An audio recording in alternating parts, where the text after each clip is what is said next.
জাহান্নাম বছরে 2টা নিঃশ্বাস ছাড়ে। কয়টা নিঃশ্বাস?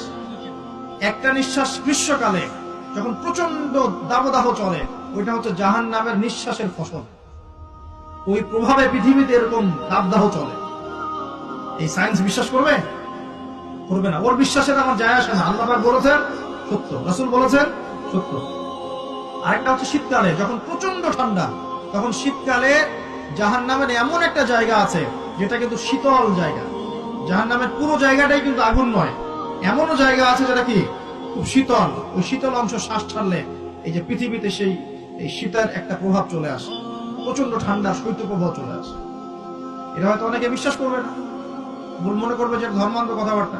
হাদিসে আছে নবী সাল্লাল্লাহু আলাইহি ওয়াসাল্লাম বলেছেন, কে সত্যবাদী? এই পুরো সভ্যতা না রাসূল সাল্লাল্লাহু আলাইহি ওয়াসাল্লাম? এই বিশ্বের সমস্ত মানুষ সত্যবাদী বেশি না আল্লাহ রাসূল বেশি সত্যবাদী? বাস, আর কোনো দরকার আছে কথা?